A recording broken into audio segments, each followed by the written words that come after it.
I bow to all the seekers of truth.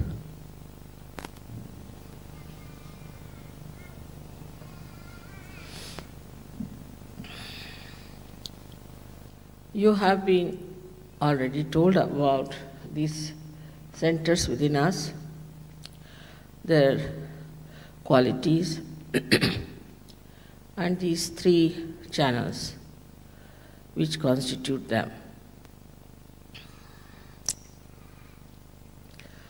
But one may ask, why all this instrument placed within us?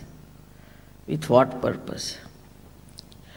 And why evolution has to go further?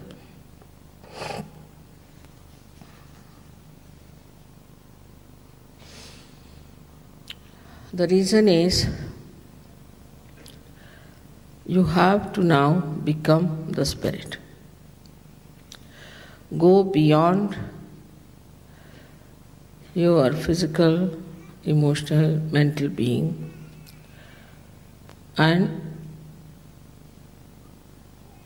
become the spirit.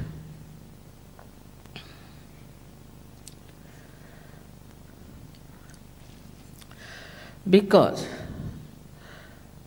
spirit is the reflection of God Almighty. And spirit is the universal being within you. When you become the spirit, you become a universal being. You become a universal being doesn't mean that you take a certificate that you are a universal being. Not at all. But this state of being an universal being is manifested in you. It is manifested as a innate knowledge within you. As you have innate knowledge of colors now, you know this is this color, this is this color. You see it. In the same way, you become aware of you being a universal being. Means a microcosm becomes the macrocosm. Again I say becomes. It's not just a feeling that you have become. Like a drop becomes the ocean. But again, it's not just a mental understanding, but it is a happening. And this happening takes place, and you become a personality which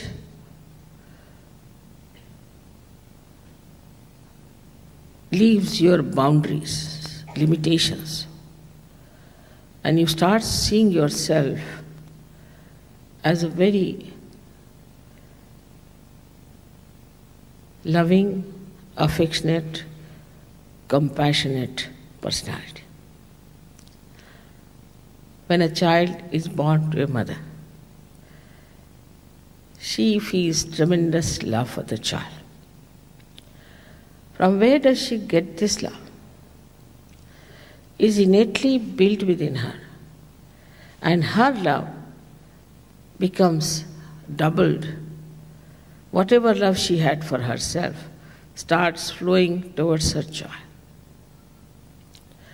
But when you become a universal being, then your compassion takes a very universal personality. Then you do not think that you are an Australian or you are an Englishman or an Indian. But you just think that we are part and parcel of one universal personality. Now this feeling sometimes can be confusing, the word is. Feeling means I feel very happy, I feel very unhappy. It's all a mental projection. But it becomes part and parcel of your awareness. this is the point I want to make very clearly to you, that it becomes just an awareness of collective consciousness. Then you can't avoid it, you can't just get rid of it. As you feel for your family. Why do you feel? I mean, some even don't feel that. But most of you feel for your family, for your children, for your wives, for your brothers, sisters, father, mother. So why do you feel for them? Because you have expanded your personality. So you just feel it. But when your personality is that expanded, then the whole world seems to be your family, your relations. Then you do not see a person superficially, skin deep. But you see a person as a part and parcel of your being. Not only that, but as you can feel your own chakras on your fingertips, you can feel the chakras of another person on your fingertips.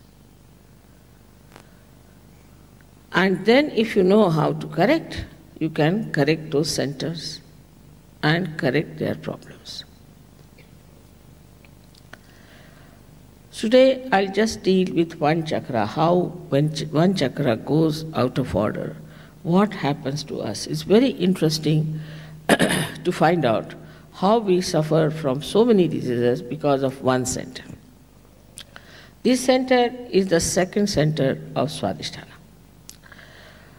Second center of the Swadhisthana is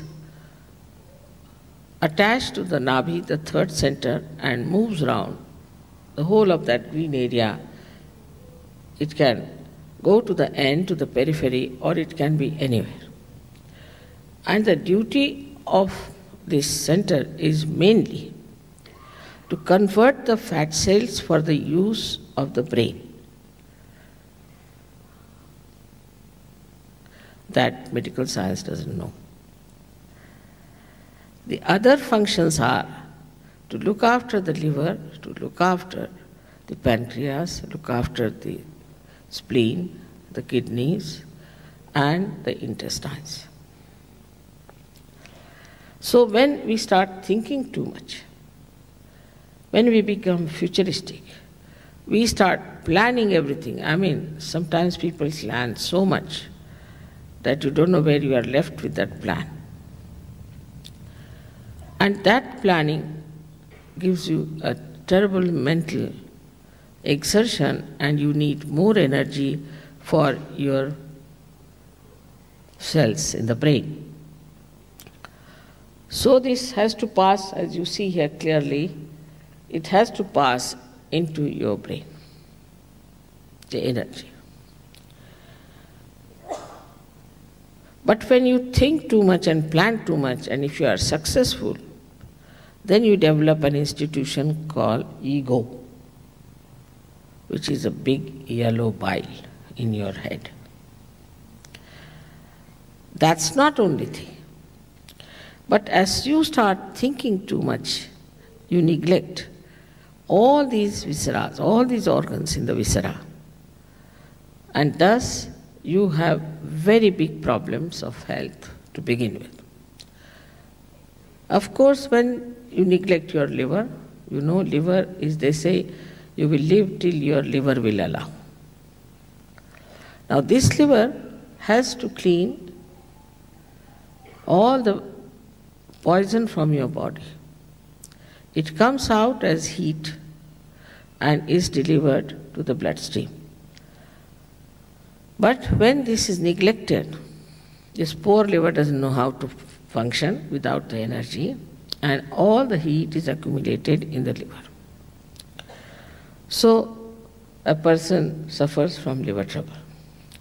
Now the symptoms are he gets migraine, he cannot see the sun, then also he gets very hot-tempered, irritable, angry, because there is so much of heat.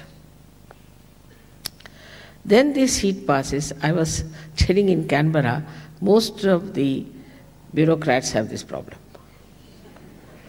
because they plan too much. And where do we land with that planning, God alone knows.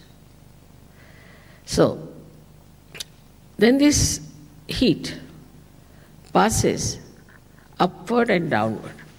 So when it passes downward, it gives you a very bad problem of terrible constipation because the heat constricts your intestine, large intestines. It also coagulates your kidneys, by which you have kidney trouble, you cannot pass your urine. Then you go on the dialysis and you are certified as really dead because you cannot last longer.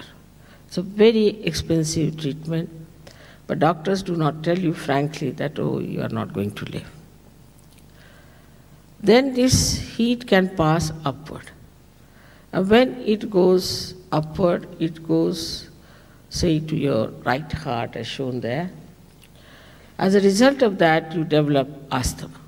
Of course, asthma is connected also with the left side. So when there's triggering done by the left side, then you get this horrible disease called asthma. Then this heat can go upward and can ruin your throat. It can freeze your right arm.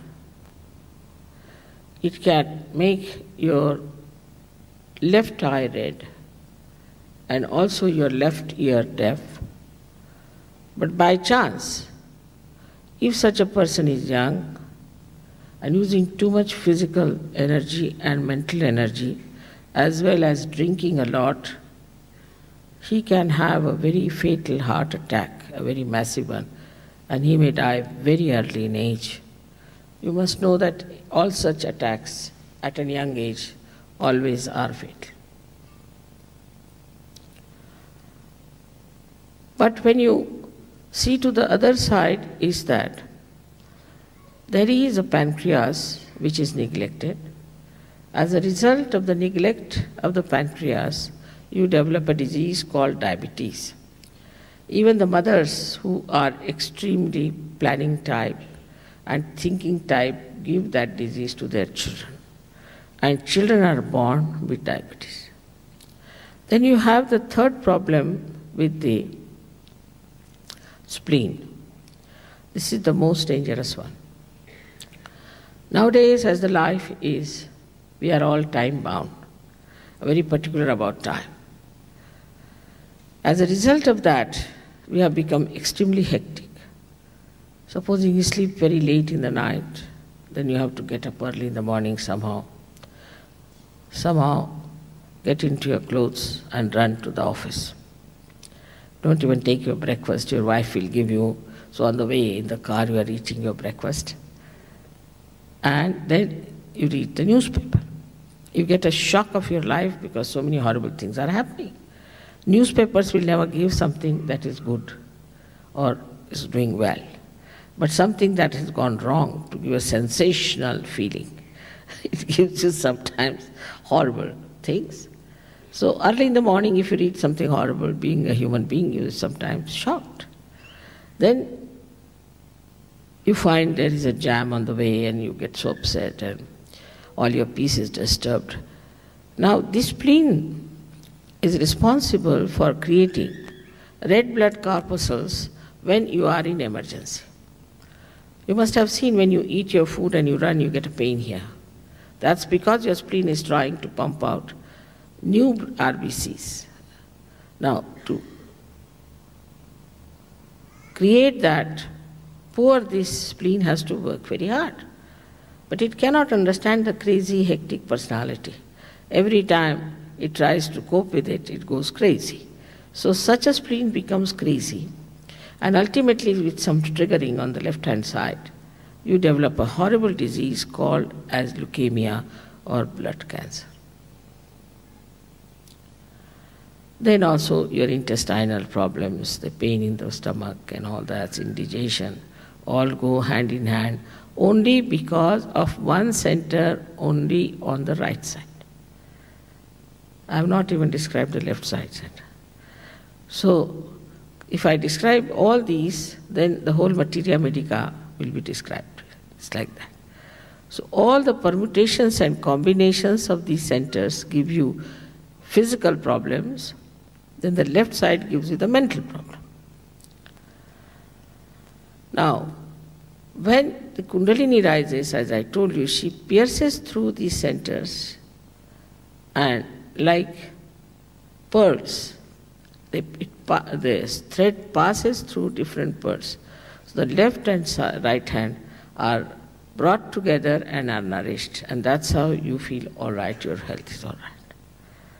So when the Kundalini rises and when she touches the spirit, the seat of the spirit here, the flow of the grace also on the sympathetic nervous system relaxes your center and nourishes them. Plus the rising of the Kundalini helps you such a lot. But unless and until you get awakening of your Kundalini and the last breakthrough of the last center, you cannot feel all right. And you have to work it out in a proper way, understandingly, how to cure yourself or how to cure others. You have to also know how to protect yourself. But you definitely become a personality who can cure people, who can cure themselves. I mean, Sahajogis don't go to doctors at all, I have no question. As soon as they get into trouble, they know this burning started. Now, this is it, clear it out. They are the doctors, they get the diagnosis, they know the medicine, finished. So the first thing that happens to us that physically you feel perfect. After that you don't age also. Your age comes down. You don't have wrinkles, you don't have worries. Because all your worries are due to your left side or right side, which is causing you two institutions of ego or superego.